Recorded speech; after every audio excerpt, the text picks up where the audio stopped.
Tonight on News 5 Live, the 2021-22 sugar crop comes to a close, but ASR, BSI, and the Sugarcane Farmers Association still have fundamental differences. Cabinet expresses concerns over $7 million SSP loan, and Paul Jex Jr. is sentenced to life in prison following a rape conviction. These stories and more coming up on News 5 Live. Make your summer better. Over $35,000 in cash and prizes with Smart Summer Sweepstakes. Here's how you can enter for a chance to win. Purchase any device, sign up for a smart postpaid, broadband, or VoIP plan, use $50 or more regular prepaid credit, do a SIM swap, or text to the short code. You win 8946. And in the body of the message, enter the number of entries you would like to purchase. Each entry costs only 50 cents. Don't waste any time. You can be the winner of weekly prizes starting July 1st. All methods give you more chances to win. Airline tickets, overnight stays at numerous resorts, cash prizes, gift certificates, and much, much more. One lucky person will win the grand prize of a $10,000 shopping spree courtesy Quartz and Smart. Promotion ends September 16, 2022. So make your summer better by getting in the race to win with Smart Summer Sweepstakes. Smart, bringing people together.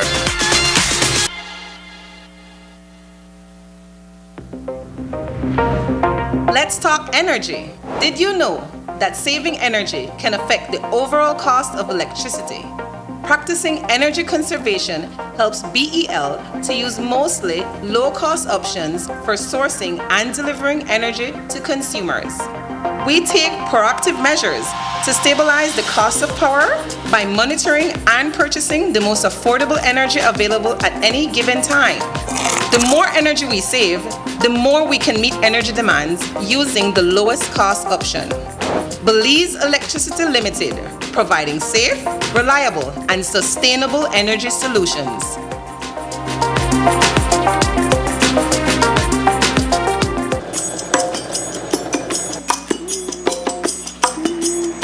Keep still now.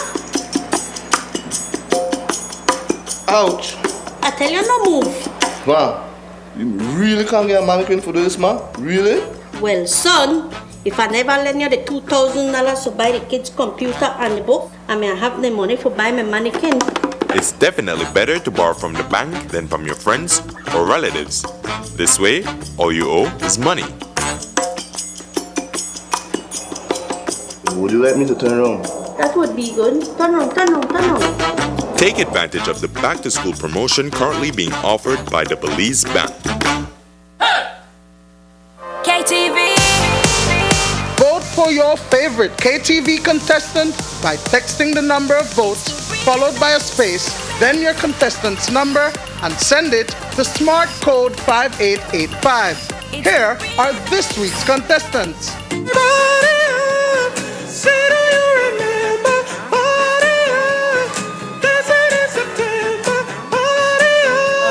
Gloria, don't you think you're falling if everybody wants you? The last dance, let's dance, the last dance tonight. Just come with me and we can dance the blues right away. You'll be doing fine once the music starts. Come on, hey! Maybe he's no Romeo, but he's my loving one-man show. Oh, oh, oh, let's hear it for the boy. Dancing queen, feel the beat of the tambourine, oh yeah. Give me something, I need it all, 'cause I am running over. I'm mighty, mighty, just letting it all get out. Yeah, I'm a brick house. Remember, voting ends on Sunday at midnight. And don't forget to tune in every Tuesday live only on 5.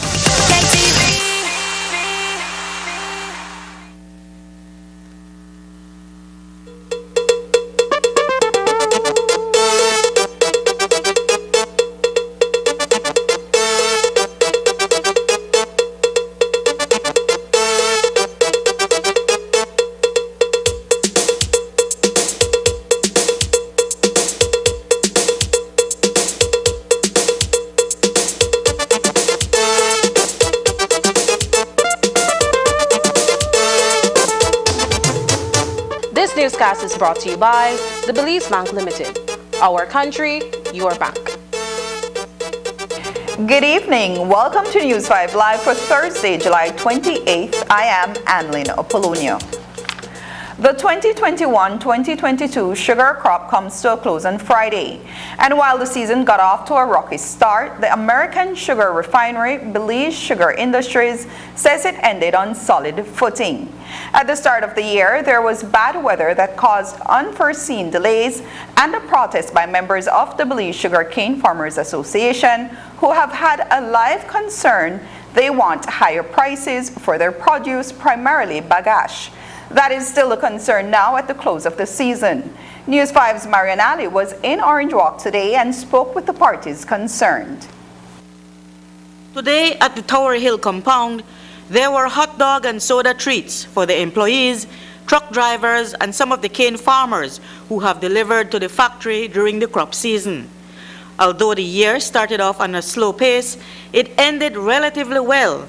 So today, the factory had what they called a sweet wrap-up of its 55th season, according to ASR BSI's Cane Farmers Relations Manager, Olivia Carballo Aviles. We usually have this event in the start of the crop season. Of course, we were unable to do that, but we still want to end off this crop very positive. We have some very positive numbers, even though we had major challenges during this crop. At this time, we have 1.155 million tons of cane, which is relatively good. But while ASR BSI celebrated the accomplishments, there is still a pending dispute that needs to be settled between the miller and the largest cane farmers association in the country. That is, the Belize Sugarcane Farmers Association. At the heart of the matter is a pending commercial agreement that both parties are yet to sign. The association wants higher payments for bagasse, but BSI's Director of Finance, Sean Chavaria, says the company has put its best offer on the table and that the BSCFA has refused to accept. There probably needs to be a reset from the BSCFA's negotiating team to really objectively analyze the situation, analyze the facts that we have presented to show what the impact of their proposals would have. We have presented two proposals. We have looked at their option of a 60-40 value share. We have said we are prepared to work with that. The only fundamental difference that we have compared to that is that, one, they want a higher payment for bagasse, which we have explained to them we can't do, and we have demonstrated why. We have provided them with the audited financial statements for Belcogen to show that it is making losses and it has cumulative losses. The added step was taking of showing them the power purchase agreement with BL to show that the tariff that Belcogen received does not include a value for bagasse. But the BSCFA says its research information has determined the exact opposite. We have done our research. We have looked at the figures that BSI themselves have provided us every month, every year, in terms of how they calculate the payment they get, and we have seen, right? We have seen where they have unfairly been using the cost factor to try to see how they could have our farmers pay more for these things, right? So it's not that we are going emotionally. We went to sleep one night with some drinks and then we wake up with a clever thought that, okay, you should pay us more. No. We have done our research based on the figures.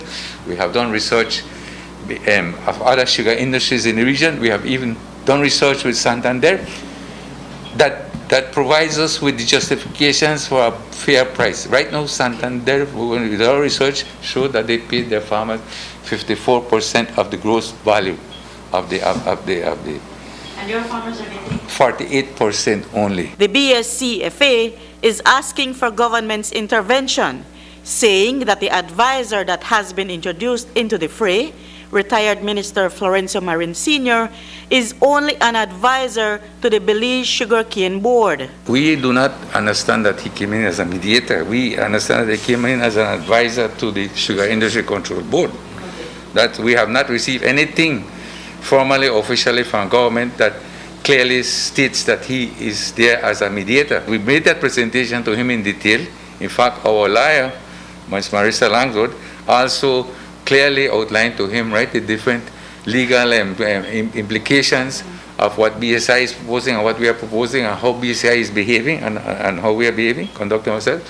And he is aware. Marin, however, who was present for the celebration at Tower Hill, has an opinion on the way the negotiations have been going. It's not a take it or leave it situation. In any negotiations, you sit down, you discuss, you rationalize the issues on the table. As far as I am concerned, neither BSI ASR nor BSCFA have exhausted the negotiating process. There is room for both of them to sit down and continue the negotiating process till they come to an agreement. That BSI reacts to say, no, they can't afford to pay. I expect that reaction.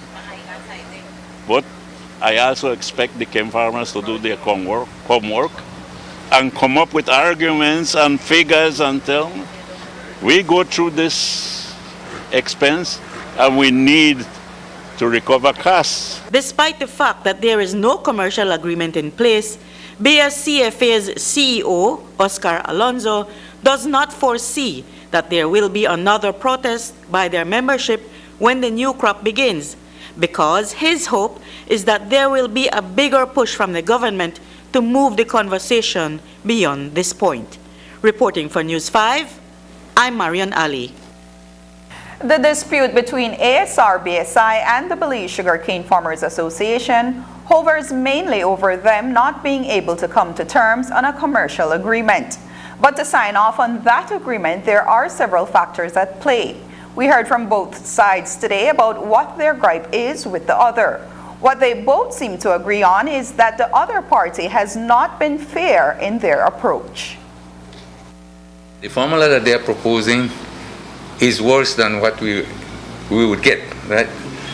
And the formula that we are saying that let us negotiate. We've started with 60-40, but they are saying that they are not willing to negotiate if it involves the transfer of value from them to us. Okay, if 40 is not amenable to you, let us see, can we get 42, right? And so on. But they are firmly bent on all their proposals, right? To not budge at all.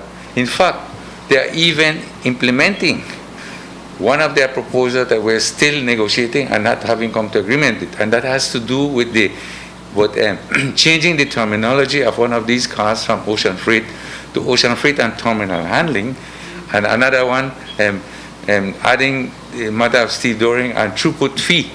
So those are two costs that they are altering, right, without us having negotiated and have reached an agreement to that. So this only continues the practice, right, of what we're seeing with BSI, that they are using these costs to introduce as a means of introducing the investments and to try to use it to recover it totally at our expense without us being able to verify that those expenses are really such. One of the big factors we really want to see is an objective assessment on the part of the BSCFA negotiating team to assess not only the current realities, but also the economic arguments that we are presented as to why their proposals would not work. It would result in a 20 million transfer of value away from the mill to the BSCFA in a time when we've just come off $100 million of investment in value added in Big Creek in these environmental projects. So simply that would make the mill unviable, and it would lead to a shutdown in the industry, which is not in anyone's interest. While the two parties continue to negotiate to sign off on a commercial agreement, another issue this year was that there were significant losses from cane that remained in the field, or what is called standover cane. The numbers we've been given are around 100,000 tons of cane that will go to waste in the fields. Last year we were at around 1.21 million tons, so we're short around 50,000 tons from last year, Last year, as we are aware, only about 20 to 30,000 tons of standover cane was left. We had several challenges this year. We started late. We could have started on December 20th. It is when the mill was ready and we were ready to go. We had challenges with weather issues. We had a stop for about 14 days, which really you cannot take back. Those days are gone, and so because of the finite time of a crop season, we have to wrap things up and start our repair season, because after this, when the gates are closed, the whole mill is going to be taken down, repaired, and then put back up in time for the next crop. It is unfair, right, that farmers have to have their cane already tied into to a manufacturer that is unable to grind that cane. Even though BSI has been boasting tremendous investments, these investments have not been going in the area that really benefits the cane farmer, which is the grinding rate. Over the past 2 months, there have been 2 trucks belonging to Belize Sugar Industries Limited that were involved in serious traffic accidents. Luckily for the drivers behind those vehicles, they were not hurt. Today we asked BSI's Director of Finance, Sean Chavarria, what measures the company has in place to ensure proper safety of its vehicle fleet. In terms of our transportation fleet, we have 8 sugar trucks and 6 molasses. So if one goes down, it doesn't impact the continuity of the operations, right? It just means we will have to take some time to get back a replacement of that truck. Thankfully, in these 2 incidents, our drivers escaped unhurt. And that's why we have safety measures. These trucks are all fitted with GPS so that it tracks the speed. There is a limit for molasses, it's 45 miles per hour. For raw sugar, it's 35 miles per hour. And here at the factory, that is monitored. We didn't suffer any loss of goods. Both were molasses, and thankfully the tankers were intact. They suffered no damage, and so there was no spills, there was no loss of product. Coming up, the Cabinet discusses proposed SSP loan to Pharmacy Express. In 2012, Belize established a national sustainable energy strategy, which includes the improvement of energy efficiency and conservation in Belize, among other objectives. With responsibility for energy, the Ministry of Public Utilities, Energy, Logistics, and E-Governance is supporting the Belize Bureau of Standards to implement the CARICOM Energy Efficiency Labeling Scheme as a measure to provide consumers with pertinent information, ensure environmental quality, and address climate change. At the outset, importers and suppliers can register their approved energy-efficient appliances specific to refrigerators, air conditioners, CFL, and LED light bulbs with a BBS for label consignments. The energy labels will serve as a tool for consumers to access information of the appliance's energy performance and cost savings potential, thus helping consumers to make informed energy-efficient choices that will save on energy and therefore money. Mom, why did you buy that fridge? We bought this refrigerator because it is energy efficient, which means it uses less electricity and saves us money. And what are you gonna do with that extra money? I don't know, maybe we can get you something nicer for your birthday. Yay! And that is how the very hungry caterpillar got his energy efficient home. For more information, please contact Belize Bureau of Standards via hotline telephone number 0800-283-5587. Email us at bbs@btl.net or visit our website at www.bbs.gov.bz. This message is brought to you by the Belize Bureau of Standards, supported by the Belize Energy Unit and funded by the European Union.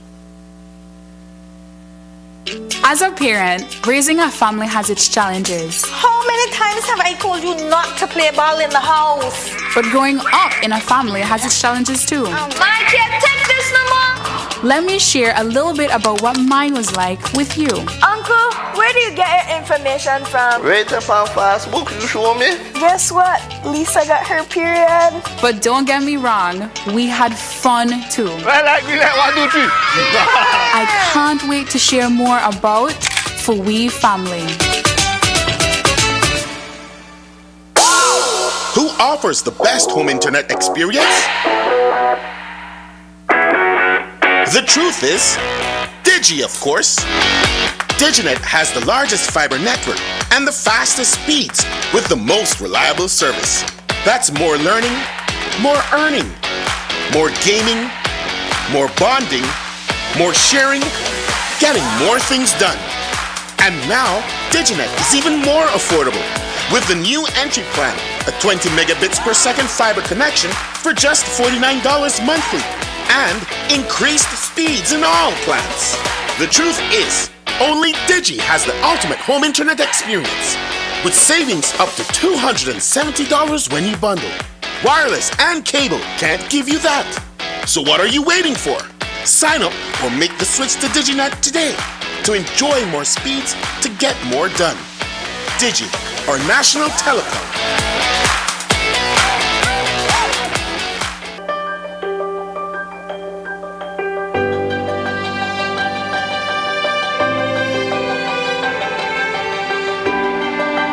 This no right. Garbage in the streets, creating dump sites, throwing the trash on the highway. We not fit do that. Only we could stop this. Each of we play an important part in protecting our beautiful country.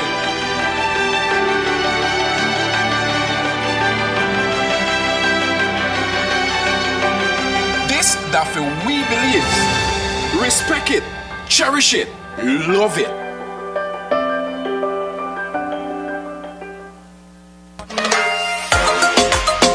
Being a Belizean traveler to now giving you live updates from the Belize International Music and Food Festival this weekend in San Pedro. Everybody come now, then we start this fun now. Don't worry about the sun, this can't done now. Join me as I bring you hourly highlights throughout both days, talking to chefs, sampling foods, having great drinks, and interacting with local and international artists. All this live from the Sacachispas field on La Isla Bonita. Tune in on our News 5 Live Facebook page this Saturday and Sunday, only on 5.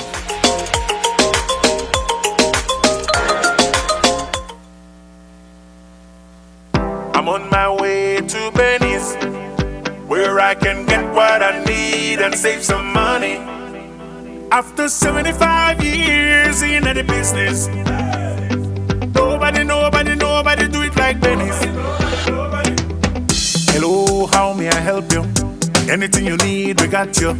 Whether it tools or tiles, lights and fans, we are serving with a smile. Genuine plumbing and electric supply, quality construction supply, heating and air condition, 100% Belizean. Benny's, hey, celebrating 75 years. Quality and savings, quality and savings. Benny's, hey, celebrating 75 years. Quality and savings, hey, quality and savings. Benny's, celebrating 75 years. Quality and savings, quality and savings. Cabinet met on Tuesday to discuss a number of issues of national concern, including a proposed $7 million loan from the Social Security Board to Pharmacy Express Limited. On Sunday, the Ministry of Health and Wellness issued a release stating its objection to SSB making available a loan facility to the pharmaceutical company that operates out of the 4th Street Tourism Village. Earlier today, the Cabinet stated that it fully respects the autonomy of SSB, but supports the importance and necessity of ensuring that all relevant information regarding Pharmacy Express Limited be shared with SSB prior to a final decision being made regarding the loan. On Monday, News 5 spoke with Chief Executive Officer Deborah Ruiz, who said that SSB is content with Pharmacy Express having met the criteria to become eligible for the loan. It's fair to say that you guys are satisfied with the entire process at this point, notwithstanding the government's objection. Yes, with the process, yes, it's I think we went through a transparent process where we received a loan application. It was assessed internally, and the appraisal report submitted to the investment committee. It has been back and forth for several months, asking for more information, more discussion with the principals, and then it finally reached a stage where it went to the board for consideration in June. The Social Security Board is diversifying its portfolio, so we're looking at viable loans right now from any sector that we are comfortable with the risk. So whenever a proposal comes in, we look at it and we do our credit risk assessment, and based on that, we determine whether or not the committee will go with it. But in terms of cruise tourism, we have tourism loan, but in terms of PEL, I think this is the first such loan. In terms of the pharmaceutical and the tourism industry, focused primarily on the cruise tourism industry. Elsewhere in today's cabinet brief, Deputy Prime Minister Cordell Hyde and Henry Charles Usher, Minister of Religious Affairs, provided an update on a recent meeting with church leaders. During the meeting, the issue of holding the cannabis referendum was raised. Following the meeting, Cabinet accepted the recommendation to postpone the referendum until further notice. Meanwhile, necessary amendments to the cannabis legislation will be made to ensure that the bill will only be brought into force once the referendum has been held. The Minister of Agriculture, Food Security and Enterprise also informed that the shrimp industry is on the rebound. In 2015, the local industry was severely crippled when the early mortality syndrome was detected. The Ministry of Agriculture anticipates that shrimp production in 2022 can reach as high as 2.5 million pounds with a value of over $12.5 million. Meanwhile, Minister of Health and Wellness Kevin Bernard updates Cabinet on several health issues, including the ministry's preparedness for the likelihood of monkeypox being detected in Belize. Furthermore, the minister reported on a case of polio detected in the United States and gave assurances of government's efforts to ensure that Belize returns to 95% of children in the country be vaccinated against polio. This morning in the Lake Independence community, Deputy Commissioner of Police Dr. Richard Rosado led a team from the Leadership Intervention Unit in gang-ridden neighborhoods in an attempt to broker a ceasefire among feuding groups. Tension between various gangs has increased considerably since Sunday when several persons were injured during a shooting on LaCroix Boulevard. On Monday, there was a pair of retaliatory shootings which resulted in the murder of 48-year-old Darian Banks. The LIU has been working diligently to ensure that the area returns to a sense of normalcy in the wake of the deadly shooting. We did a sit down with the two groups in the Martin area to ascertain exactly what was causing the recent spate of violence. And at the end of the day, both sides reached a common understanding. So today we were doing a follow-through with the guys them on the ground from the different groups to see if the level of tension has somewhat dissipated. How does the level of tension dissipate if there was loss of life and there is a clear issue or conflict between both groups? Whenever there is a spate of violence, families are affected, individuals are affected, communities are affected, and emotions are high. So the healing process will take some time, and we know that for tension to dissipate to a certain level, it will take a process. And the Leadership Intervention Unit multi-sectoral conflict mediation team is cognizant of that, and we intend to do further follow-up with the guys on the grounds. Whenever there is a dispute, whether it's at home, whether it's at school, or whether it's on the street, the LIU multi-sectoral conflict team believes that it is best that all parties come together and thrash out their difference in a peaceful manner. We believe that this is part of restorative justice, and it is on this basis that the LIU multi-sectoral conflict team has built this approach. There is this fear that perhaps there will be some kind of retaliatory measure taken on either side of this issue. There has been an increase in police presence in Lake Independence, but beyond the conversations that you've had with the respective groups, what is being done to try to allay the fears of the residents of Lake Independence? We took out the entire conflict mediation team on the ground to give reassurance to the community, to the family affected, to the individual affected, that the police department and the multi-sectoral team will do all that is possible to ensure that their concerns are addressed and that we provide the necessary security so that they can go about doing their daily activity in a peaceful manner. According to Dr. Rosado, today's meeting with members from the respective groups was intense as relatives of the individuals injured in the recent spate of shootings are still reeling from the senseless violence. The tension was somewhat high because of what had transpired. And when we sat down with them on Tuesday, we were able to thrash out the difference and we were able to come to a common understanding of what was causing the issue. And this has now allowed the conflict team to go out on the grounds and to ensure that whenever issues arise, we can be able to address it there and then, rather than for them to resort to violence. They are reaching out to us, and hence we are reaching back to them and extending that hand to ensure that that the violence do not continue. And at the same time, as a police department, we are ensuring that we put the necessary measures in place to ensure that the violence does not continue. The LIU multi-sectoral approach is an approach that we believe that it will require a mindset change both within the police department and within the community. It will require that the community and the police are receptive to the effort.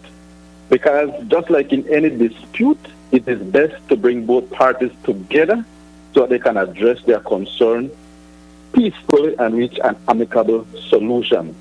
And I believe that we must exercise our avenue to be able to bring peace within the different communities. Now, I want to add that the multi-sectoral crime prevention and crime control strategic plan is guided by 3 strategic thrusts that are geared towards a shared vision in managing crime. And these 3 strategic thrusts are multi-sectoral collaboration, smart and evidence-based policing, and, of course, police reform. And this is the first time that the Ministry of Home Affairs and the Minister of Police are addressing crime from the primary level, the secondary level, and the tertiary level. No longer are we addressing crime only from the tertiary level. So we are now addressing it at the different stages.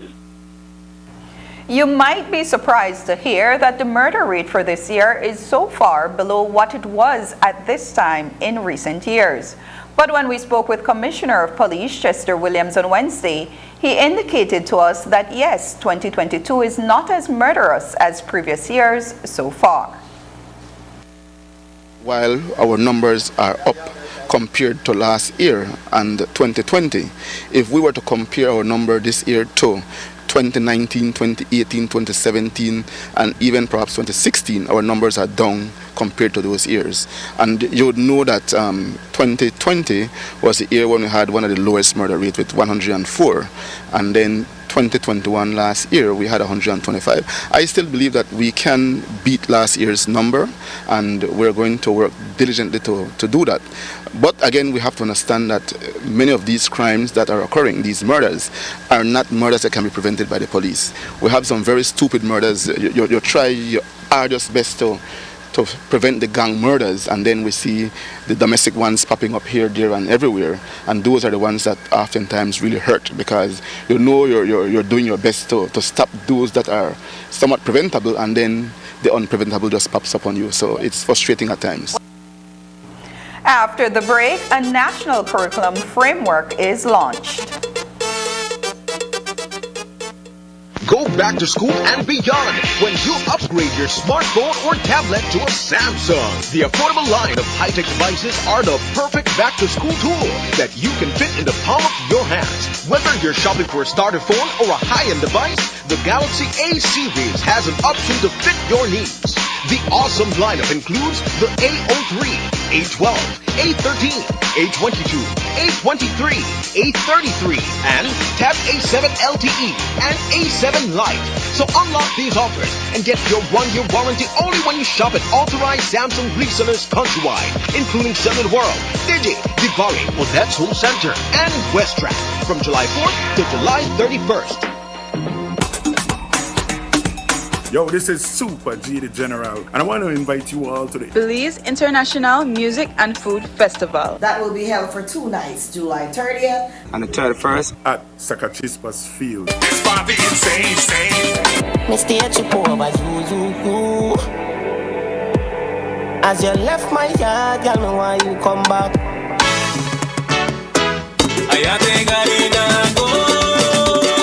You know, it's yours truly, King Room Official. It's your boy Stick the Artist. My name is Clayton Williams. It's your boy Dando. Hi, my name is Deja. TLC, baby. Blessings, everybody. This is Original Coffee inviting you out to the Belize International Music and Food Festival in San Pedro. There will be me, many other artists. There will be enough music, enough food. So come out, enjoy yourself.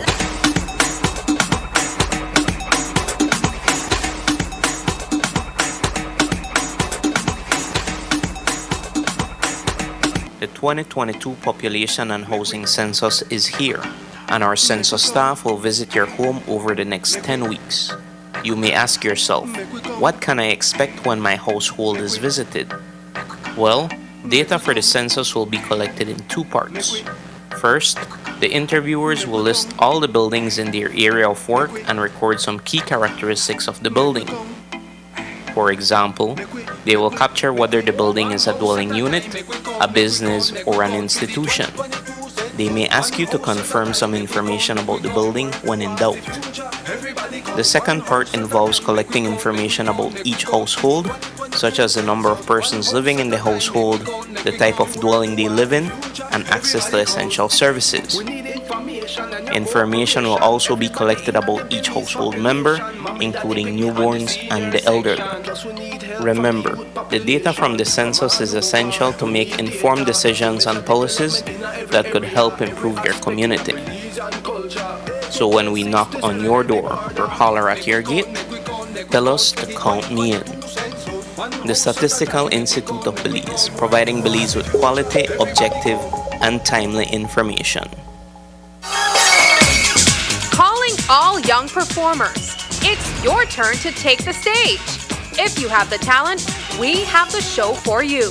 Here's your chance to perform in Belize's #1 children's talent show, Summerfest 2022.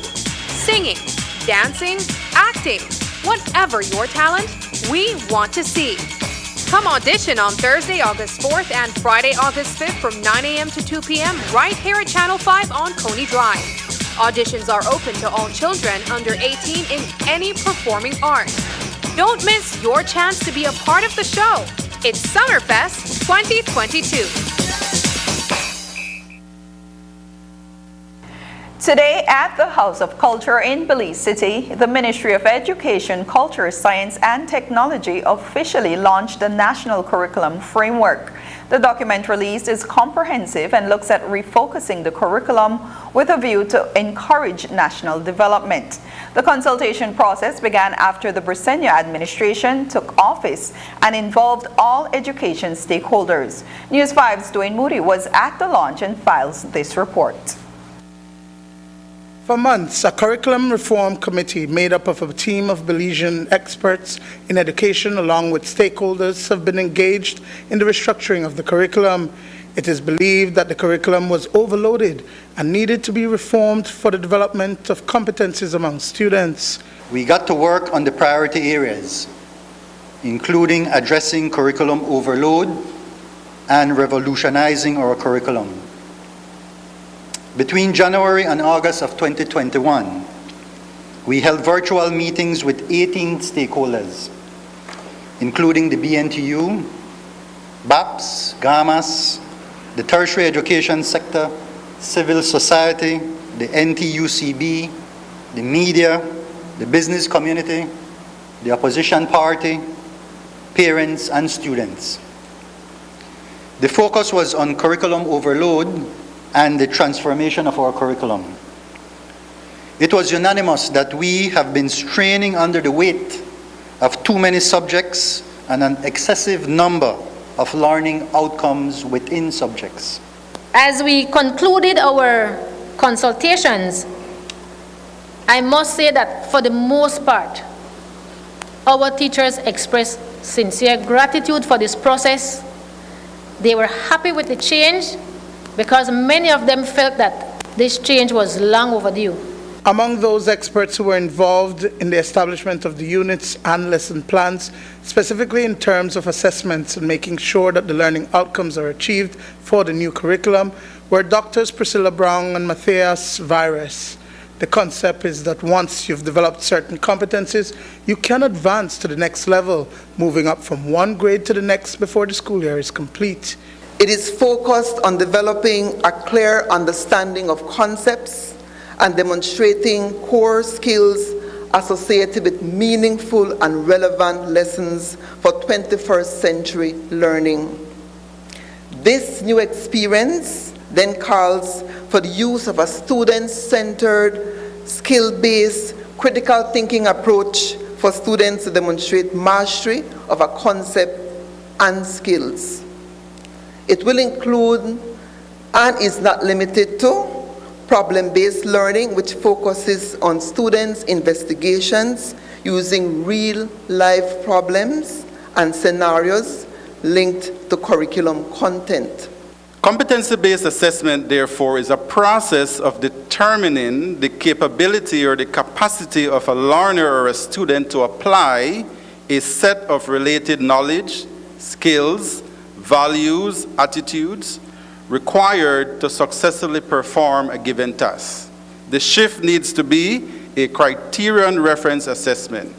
These are the competencies, these are the outcomes. We assess based on these outcomes, and if you master these outcomes, you move on to the next set of outcomes. You don't need to wait an entire year before you can pass Standard 3 to go to Standard 4. This is Belief in Belize. From consultation to consultancy, from lead team to writing team. This is a product of our people.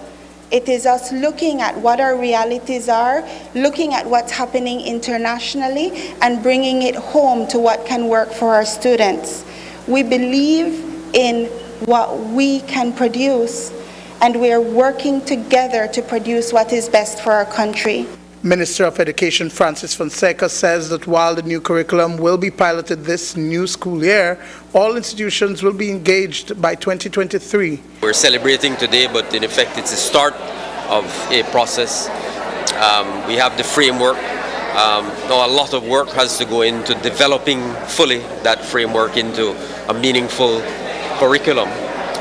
So we have experts who are working with us to prepare, for example, lesson plans and assessment plans.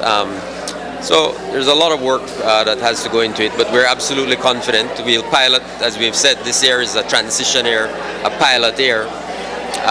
And certainly based on this year's experience, we will learn certain things which will allow us to make changes and adapt the curriculum so that come next year, we will be able, I believe, to implement it fully and effectively. Dwayne Moody for News 5. During the presentation today, President of the Belize National Teachers Union, Senator Elena Smith, said that during the consultation, secondary school teachers expressed concerns about job security. Would the new curriculum framework see some teachers displaced? Education Minister Francis Fonseca confirmed that that will not be the case and that in fact teachers will need to retrain. As we look at joining some subjects, we may find that some teachers who were teaching certain subjects may no longer have that subject to teach because we are combining a few. And so where do I go now? What happens to me now if my subject is being combined with another one? Two of us can't teach the same subject. And so our teachers at the secondary level are concerned that they may lose their jobs in this process. And while we have said to them that we will do our best to ensure that that doesn't happen, the decision doesn't lie with the union. It lies with the ministry. We made that very clear from the onset as well, that this is not about displacing any teachers. But it will mean that we have to, everybody has to be retrained, trained. There has to be continuous training. A new curriculum requires a new shift in thinking, a new approach to learning, a new approach to teaching. And so that requires ongoing continuous training of our teachers. And also the curriculum, requires, a greater emphasis in certain areas. So in certain areas we may require more teachers focused on particular areas. One of the big cries, for example, we've heard over and over is the need for counseling in our education system, trained counselors. So that's one of the objectives we have as well. We want to train some of our teachers to be certified counselors who can support their fellow teachers as well as support students. So that's just one example of the type of shifts that you may see.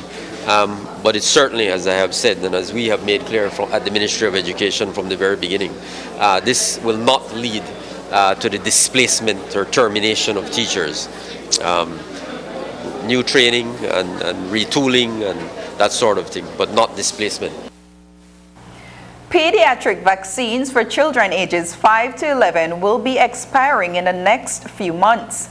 And the data shows that of that population, only 5,626 or 7.6% have received 2 doses. While with Minister Fonseca, he was asked, that is, if there were any concerns since schools will be reopening within a month.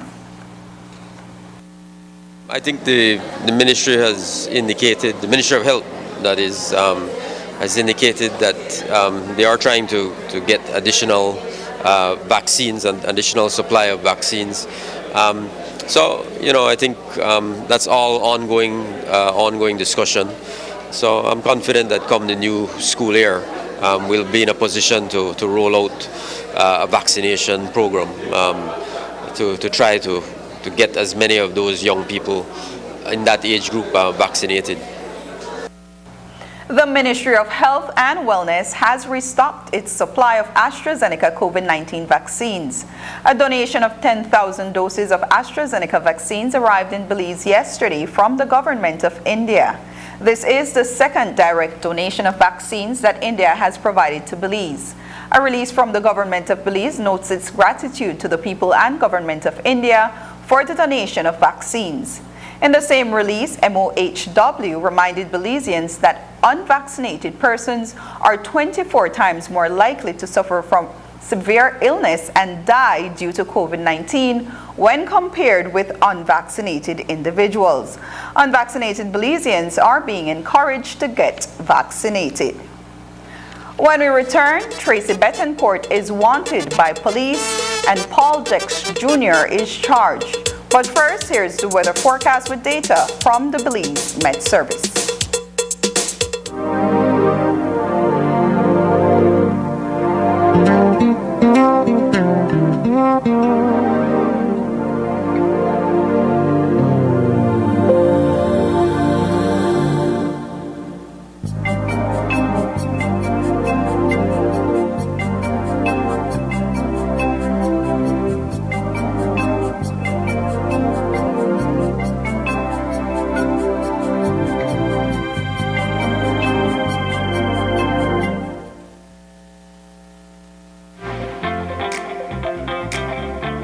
With RF&G Insurance, you can request a quote, renew a policy, purchase a policy, and even file a claim effortlessly with WhatsApp. Here's how.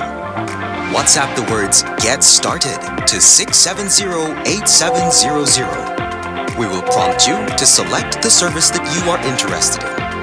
Select the service and answer a few simple questions. An RF&G representative will process your request and follow up with you when your transaction is completed. It's that easy. Skip lines and WhatsApp us.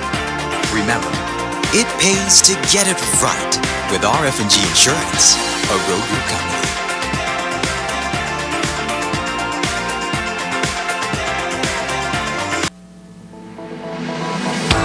Applying for a Social Security sickness benefit? Here's what you need to know.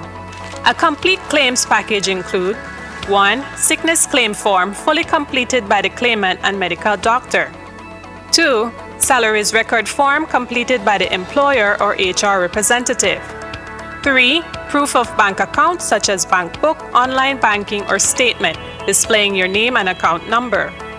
To submit via email, you need to take a clear photo or scan of the documents and email to claims@socialsecurity.org.bz. Be sure to include your full name, social security number, and benefit type in the subject line of the email. Deadline to submit is 14 days from your first day of illness. All forms are available on the website at www.socialsecurity.org.bz. Social Security Board, safeguarding you, your family, your future.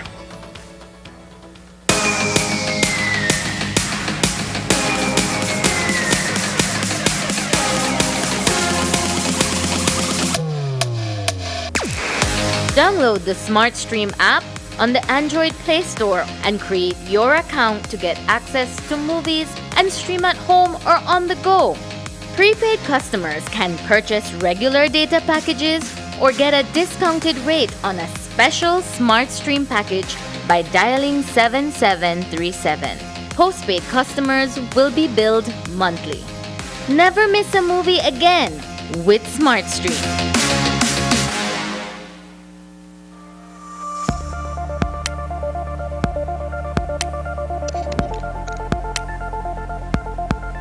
Compostable plastics.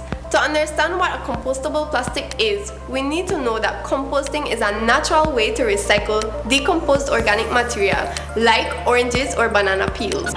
So, a compostable plastic is similar to the banana peel in the sense that it also undergoes biological decomposition in a compost site and doesn't leave any toxic residue. In fact, it breaks down into carbon dioxide, water, inorganic compounds, and biomass at a similar rate of compostable materials. This is great because once properly disposed of, compostable plastic food packaging would be broken down in a manner much kinder to the environment compared to plastics. The recycled materials would return to Earth quickly and safely as soil when disposed of in the right environmental conditions and temperatures. It's important to note that for decomposition to occur, all compostable products must reach a sanitary landfill where there is proper management of the waste through disposal and treatment. Click on the link below to see what you can do to help end the nightmare of single-use plastics. I'm Alison Castillo, and now you know.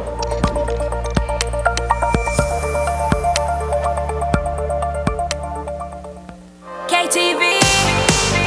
Vote for your favorite KTV contestant by texting the number of votes followed by a space, then your contestant's number, and send it to Smart Code 5885.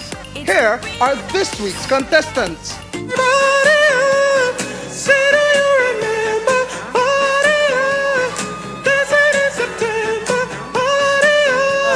Gloria, don't you think you're falling if everybody wants you?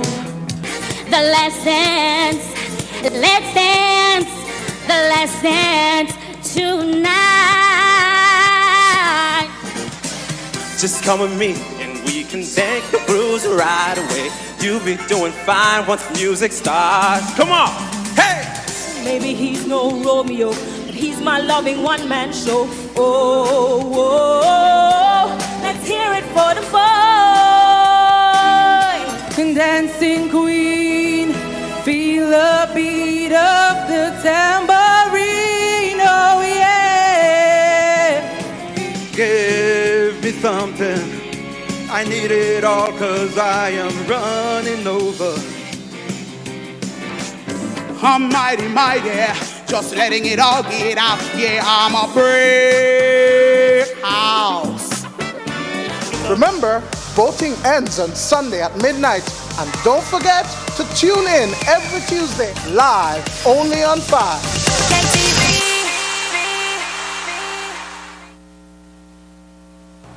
After 4 months of trial, the case against two Belizean residents, 25-year-old Tracy Betancourt, a resident of Barrier Reef Drive, San Pedro, and Amara Street resident, 38-year-old Leon Walford, concluded today with a guilty verdict against Walford. That's because the first defendant, Tracy Betancourt, was a no-show in court today for her murder verdict. It's an unusual occurrence, a defendant not showing up, but a bench warrant has been issued for Betancourt by Justice Sancroft. But the Supreme Court judge continued with the ruling and found Walford guilty of the murder of American businessman, 49-year-old Lamont Edward Lipka, a U.S. national from Texas who was living in San Pedro and was the manager of Tropicana restaurant and bar located on Coconut Drive. Betancourt, who is wanted by police, is out on $50,000 Supreme Court bail. Life imprisonment was the sentence handed down late this evening against 27-year-old Paul Jex Jr., a father of two, who was convicted of raping a 21-year-old woman last week in December 2015. Relatives of Jex Jr. reacted to the sentence of life imprisonment when it was announced in the courtroom of Justice Sancroft late this evening. It is a sentence that Justice Sancroft said, quote, "I do not feel unjustified with my sentence," unquote, seconds before he made the announcement in open court. The sentence was handed down after Judge Sancroft had listened to sentencing guidelines made by the Crown Counsel Reese Cattouse from the DPP's office.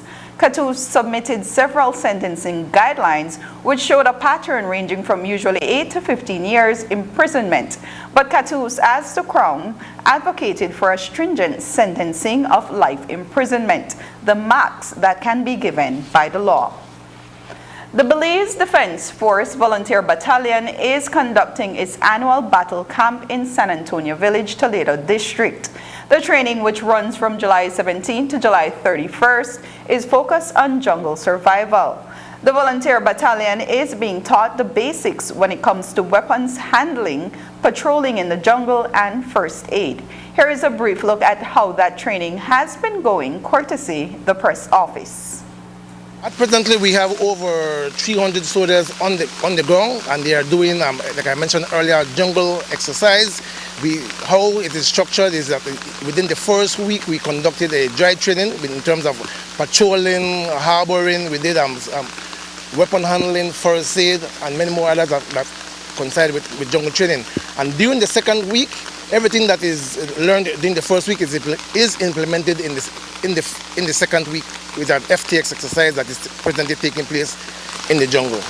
We taught them basic tactics, hygiene in the jungle, how to build their shelter, how to collect water, the jungle rules, survival rules, and how to actually stay concealed and how to conduct operations so as to take out enemy positions and to maintain and dominate ground. Now, how often is this kind of training conducted for volunteers? So we have a 4-year rotation. The disciplines that we cover are jungle, conventional, IS, which is internal security, and camp duties. So we rotate on a 4-year basis. This is a force level exercise. What you saw was just a portion of it. So just to put you into the picture, what had happened is that the Belize Defense Force received information that there were enemy activities within this general area. So the volunteer battalion was tasked to come and conduct patrols and to locate these enemy positions and take them out.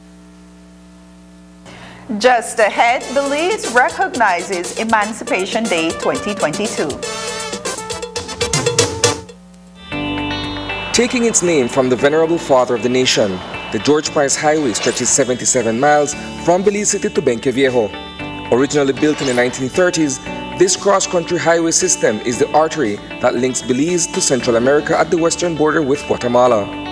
That connection facilitates overland trade, supporting Belize's economic development. Winding its way across the scenic countryside, the George Price Highway from Roaring Creek to Esperanza has been fully reconstructed to meet international standards, with particular emphasis on road safety. A shorter and hassle-free commute is best enjoyed when everyone obeys the traffic laws. To reduce the number and frequency of road traffic accidents, it means that a seatbelt must be worn at all times and the speed limit observed when traveling along the highway. It also means that pedestrians must use sidewalks and crosswalks where available. Buses should only board and discharge passengers at a designated bus stop. Road safety is everyone's responsibility. It begins with you. When all hope is lost and the days ahead look grim, we find ourselves looking for someone to shake things up, rescue us, and point us in the right direction. What if the one we've been waiting for has been here all along? Join us for our new series, Troublemaker, as we learn about a man who wasn't afraid to stand up for what's right to make this world a better place.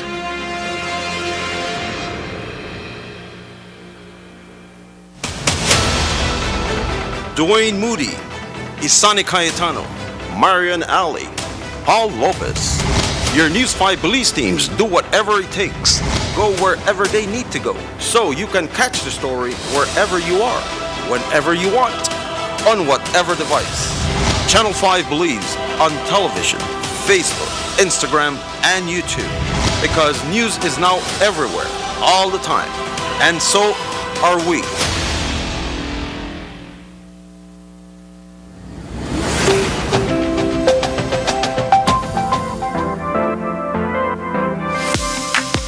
I'm always on the go, and the country is my home. So when I want to get away from it all, I immerse myself with my favorite movies, all from the new SmartStream app. It's easy to use this service. Purchase your movies from the app and use your mobile data, SmartStream data packages, or smart broadband to stream and enjoy. Be like me and stream on the go with SmartStream.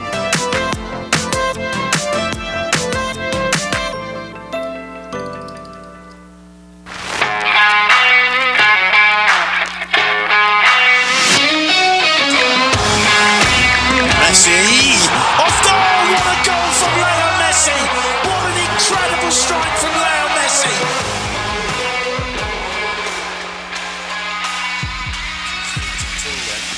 Neymar and Messi is standing over this. Messi!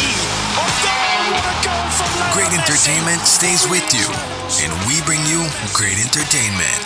Next Gen, the ultimate digital experience.